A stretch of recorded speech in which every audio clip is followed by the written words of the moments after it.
La historia comienza exactamente a las 6 de la mañana del 6 de abril de 1956. A esa hora los niños del mundo duermen y yo y mis 5 hermanos menores también estaba durmiendo. Yo tenía 9 años de edad, el último de mis hermanos apenas 4 meses de nacido. De pronto siento que mi tío Julio, me despierta y me dice, sobrino, levántate, lávate y vístete que vamos a ir a ver a tu papá. Un poco de mala gana hice lo que mi tío me había pedido y en efecto, él me cogió de la mano, cruzamos las calles de la ciudad, desiertas a esa temprana hora, y llegamos a las puertas del Hospital de las Mercedes, que todavía existe. Cruzamos el hospital, llegamos al fondo, a una puerta donde estaba un señor parado, posiblemente el guardián. Mi tío habló con él y le pidió permiso para que ingresemos. En efecto, ingresamos, pero solo hasta el umbral. Era un cuarto bastante fúnebre, semioscuro. Vi algunas mesas de cemento y un par de cuerpos tendidos sobre esas mesas. Yo no sabía qué era eso. Desde el umbral mi tío me dice, sobrino, allá está tu papá, anda a verlo. Entonces, le volví a hacer caso a mi tío y me encaminé hacia esa mesa. En efecto, vi que ahí estaba mi padre. Estaba tendido con un terno negro, una camisa blanca, y me llamó la atención que sus oídos, sus fosas nasales y su boca estaban taponadas con algodón.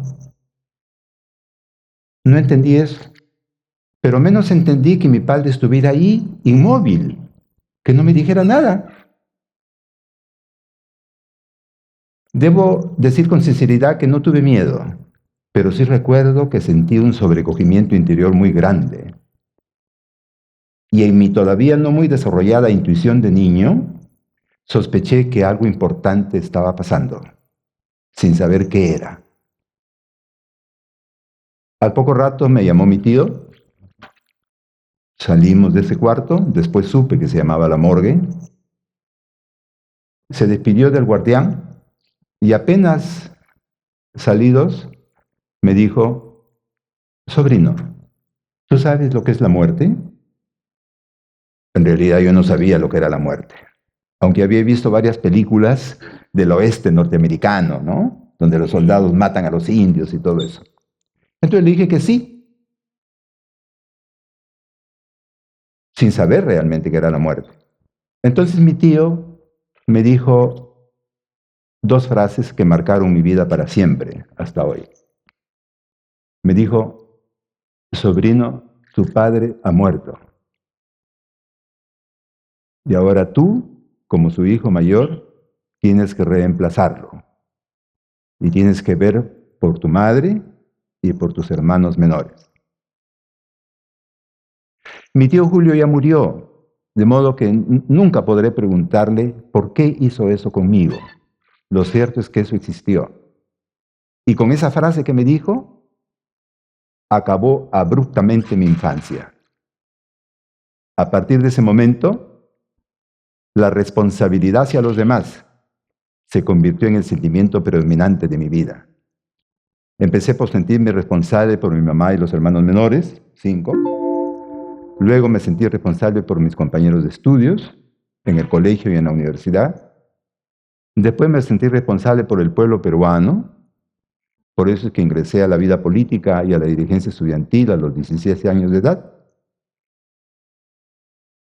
Avancé luego para sentirme responsable por el pueblo latinoamericano.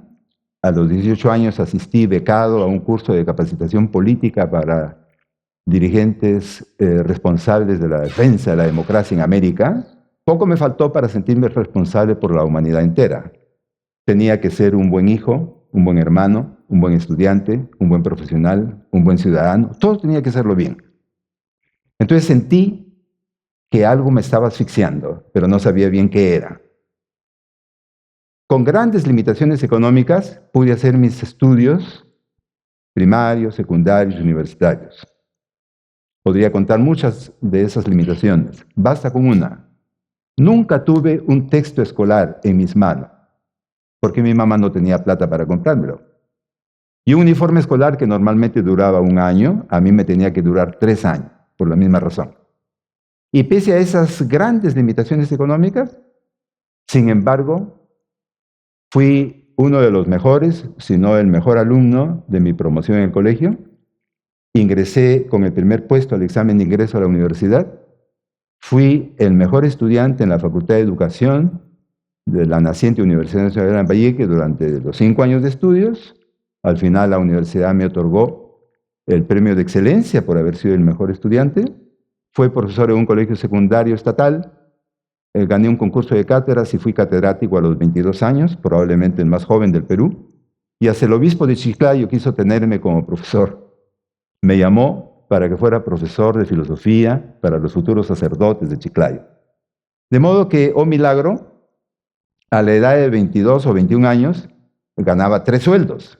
Entonces, con esos buenos ingresos, pude ya afrontar mejor mis responsabilidades. Y dividí mis ingresos en 3 partes. Una tercera parte era para financiar mis estudios y mis gastos personales, una segunda parte para mi madre y mis hermanos menores, y una tercera parte para ahorrar. ¿Por qué para ahorrar?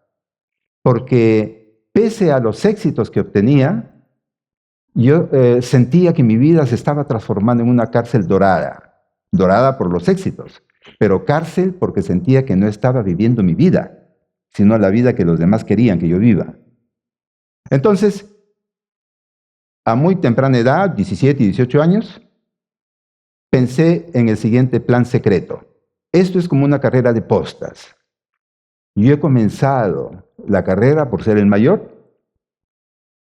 Ha sido una injusticia de la vida quitarme al padre siendo tan joven, pero sería otra injusticia que yo, por el simple hecho de ser el mayor, tenga que correr como único toda la vida. Justo sería repartir la responsabilidad. Entonces, carrera y posta. Y he empezado la carrera, pero voy a correr mi trecho. Y luego le paso la posta al segundo, al que viene. ¿Y cuándo va a terminar mi trecho? Cuando se cumplan 2 condiciones. Primera condición, que mis hermanos terminen el colegio, con mi ayuda. Segunda condición, que mi madre y mis hermanos menores queden asegurados económicamente. Y así lo hice. Y cuando el último de mis hermanos estaba por terminar el colegio, fui a Lima, hablé con el agregado cultural de la Embajada Alemana y solicité una beca para Alemania. El agregado cultural me dijo, va a ser muy difícil que Alemania le dé una beca porque solamente da 3 becas para el Perú. Una para el mejor alumno del colegio Humboldt y las otras 2 para profesionales jóvenes que ya sepan alemán. ¿Usted sabe alemán? No, le dije. Si en Chiclayo nadie habla alemán. Entonces va a ser muy difícil que le den una beca. Sin embargo, inténtelo. Entonces me dio los formularios, vine a Chiclayo, los llené y los mandé por correo. 1 año después me llega una carta en la que me dicen que nos complace comunicarle que el Servicio Alemán de Intercambio Académico le ha otorgado a usted la beca solicitada, etc. Y tiene 6 meses de tiempo para preparar su viaje. Recién en ese momento hice público mi plan secreto. Era hora de almuerzo, pero le dije a mi mamá y a mis hermanos, antes de almorzar quiero decirles algo. Y les conté entonces todo lo que les acabo de contar a usted, de la carrera de post, ¿no? Entonces tengo 6 meses para preparar el viaje. Yo había ahorrado durante 10 años y según el reglamento de esa institución tenía el derecho a solicitar un préstamo por el triple de lo ahorrado. Y con ese triple de lo ahorrado, 150.000 soles, ya podía comprar una casa. Eso fue lo que hice. Compré la casa, le dije a mi mamá, esta casa es para ti, tú la alquilas y vives de esos alquileres toda tu vida. Tú y mis hermanos menores hasta que empiecen a trabajar. Yo ya en Europa veré cómo hago mi vida. Entonces, con esa seguridad y esa confianza de deber cumplido, el 9 de septiembre de ese año, 1971, partí del puerto del Callao. Y miren ustedes, aquí tengo el boleto del barco, porque tuve la suerte de pescar.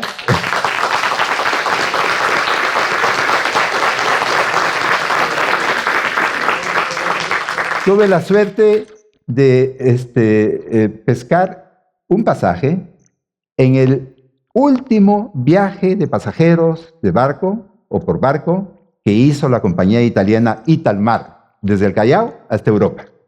Después de este viaje no hubo ningún viaje más, porque todo se hizo por avión, ¿no? Por eso lo guardo con tanto cariño, ¿ya? Muy bien. Entonces, ahí termina mi primera etapa y empieza la segunda que quería narrar. La segunda etapa empieza en Europa. Primer gran reto en Europa, el idioma. Échenle pluma. 6 meses, 8 horas diarias, aprendiendo alemán en el Instituto Goethe. Son más de 1500 horas de clase. Segundo reto, la Universidad de Frankfurt, a la que me habían asignado, el profesor asesor de la fundación alemana que me dio la beca, me dijo que Alemania no reconocía los títulos peruanos, sino solo como equivalentes a la mitad de carrera. Y que si yo quería hacer un doctorado en Alemania, tenía entonces que estudiar por lo menos 2 años más para adquirir la equivalencia del título alemán. Lo mismo le habían dicho a un joven profesor colombiano, a quien conocí en esos días. También le habían dicho que 2 años más, pero él ya llevaba 5 años y todavía no tenía cuándo terminar. Dije, no, a mí no me va a pasar eso. Entonces pedí hablar con el presidente del comité de exámenes de la universidad y allá fui. Le dije, mire, yo no solamente he estudiado en el Perú, yo también he trabajado, incluso durante mis estudios, he ejercido la profesión. 2, he escrito libros y artículos. 3, he tenido participación activa en la vida política y pública del país. Y 4, por encima de todo eso, ¿no? Sé lo que significa mantener un hogar. Y ahí le conté mi vida, de ser reemplazo del papá y hermano mayor, y haber visto por mi madre y mis hermanos menores, ¿no?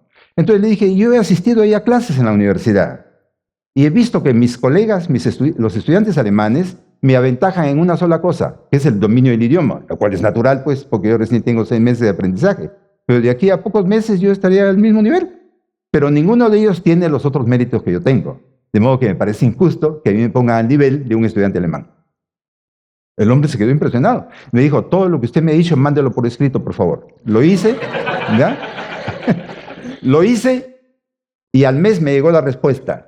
Lo tengo el texto en alemán, no lo voy a decir porque no me entenderían, pero lo cierto es esto, que el comité de exámenes de la Universidad de Frankfurt hizo una excepción y me dio el reconocimiento de mi título y la autorización para hacer el doctorado en filosofía en Alemania. Entonces, yo que ya estaba preparando maletas para irme a otro lado, decidí quedarme en Alemania y hacer mi doctorado, empresa que me duró 5 años. Ese fue el tercer reto. Hacer un doctorado en Alemania es probablemente una de las cosas más difíciles que hay en el mundo. Es no solamente una tarea académica o intelectual, sino es un tremendo reto existencial. Es un desafío de vida. Gracias a Dios, con ayuda de esa beca, pude hacerlo. Y, oh sorpresa, cuando entregué mi tesis y esta fue calificada por profesores alemanes, mi tesis doctoral en la Universidad de Frankfurt recibió la nota más alta del sistema académico alemán, lo que ellos en idioma latín llaman opus eximium, obra eximia. Y en la ceremonia de entrega de los diplomas y títulos, el rector de la universidad hizo hincapié en ese hecho. Dijo que la Universidad de Frankfurt normalmente no entrega ese calificativo, pero que esta vez había una excepción. Y se le había entregado el opus eximium a la tesis doctoral del señor Juan Manuel Gamada Romero de Chiclayo, Perú. Gran sorpresa.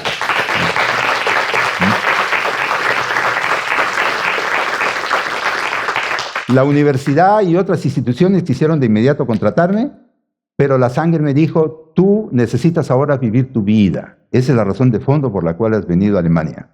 ¿Ya? Entonces ya cumpliste con el doctorado, ahora necesitas vivir libre. Coge tu mochila y viaja por el mundo. Los viajes van a ser tu mejor manera de conseguir tu libertad y de vivir tu vida. Y así lo hice. Y me tuvieron 10 años aproximadamente, con mochila al hombro, viajando como un gitano por el mundo entero. Y ahí pude comprobar que es cierto lo que se dice, que en los viajes se aprende más que en los libros. Muy bien, hasta que la Universidad de Frankfurt me buscó y me convenció para que me presente a un concurso de cátedra. Lo hice, gané el concurso y a partir de 1984 me convertí, aunque no estaba eso en mis planes, en profesor estable de la Universidad de Frankfurt. Estaba asegurado hasta el fin de mis días con todas las seguridades del estado de bienestar alemán, con todo lo que eso significa, ¿no es cierto? Desarrollé mi cátedra durante 10 años y de pronto sentí el llamado de la sangre. Me fue muy difícil tomar la decisión, pero después de 2 años de lucha interior, finalmente el llamado de la sangre mochica probablemente me llamó y me convenció de que volviera al Perú. Entonces presenté mi renuncia a la Universidad de Frankfurt y eso fue pues una sensación en el ambiente universitario y hasta en la ciudad de Frankfurt. Era algo insólito que alguien que había llegado desde cero, que había comenzado desde aprender el idioma y había llegado tan alto en su carrera, dejara todo eso para volver a un país que encima de eso estaba con todos los problemas del terrorismo y sin tener ningún trabajo seguro ni nada. Fue tal la sensación que uno de los principales periódicos de Alemania, que es el Frankfurter Rundschau, ¿no?, publicó un informe sobre este hecho. Aquí lo pueden ver, aquí está, ¿no?, despedida de una vida entre dos mundos, ¿no? Profesor peruano regresa a su país de origen después de 20 años de docencia en Alemania, o de vida en Alemania, ¿no? Entonces, ahí terminó la segunda etapa y comenzó la tercera. Volví al Perú, aquí fundé mi hogar con una mujer peruana, ¿ya? Y construí mi casa en la Organización Villarreal. Todos los que viven en Chiclayo saben dónde queda eso. Y cuando ya estuve instalado ahí, vi que había varias cosas que no estaban bien en esa organización. Tomé la iniciativa, moví a la gente y a las autoridades para cambiar las cosas. Y de todo lo que moví e hice, lo más importante fue el Paseo Yortuque, ¿no? Resulta que a lo largo de la avenida Chinchaysuyo había un gigantesco muladar. Y cuando yo lo descubrí, me quedé asombrado de que la gente se hubiera podido acostumbrar a vivir al lado de esa inmensa cochinada, con perdón del término, y que las autoridades no hubieran hecho nada por eso, o contra eso. Entonces, en un momento de, puedo decirlo, de iluminación mística tal vez, tuve la visión y la idea, concebí la idea de construir el Paseo Yortuque. Me demoré 2 años en darle vuelta a esa idea, y cuando ya la tuve madura para convertirla en un proyecto de inversión pública, la presenté al pueblo y a las autoridades, para hacer realidad esa gran obra de bien común. La lucha nos duró 7 años. En 7 años conduje la Junta Vecinal Comunal de Villarreal, que me habían elegido como presidente. Hicimos 84 asambleas de vecinos y 1.472 gestiones a nivel local, regional y nacional para hacer realidad esa idea y ese proyecto. Todo eso lo tengo apuntado por escrito y debidamente registrado, ¿no es cierto? Entonces, ¿ya? ¿Ah?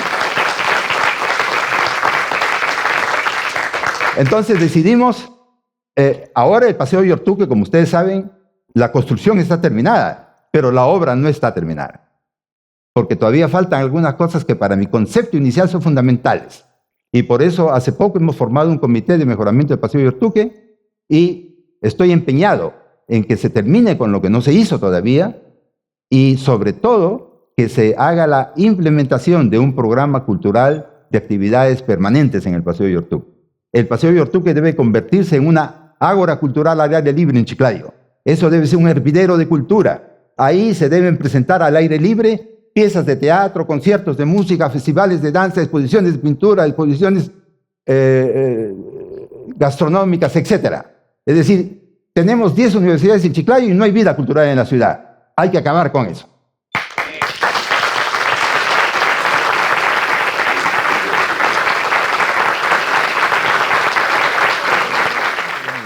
Termino con la cuarta y última parte de esta exposición. Unas pocas reflexiones nomás. Miren, en la vida todos nosotros aprendemos mucho.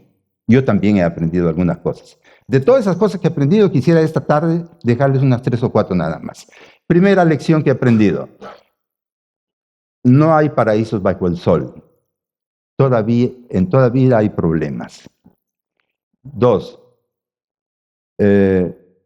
La vida es un proceso de lucha permanente. 3. La vida es también un proceso de permanente aprendizaje.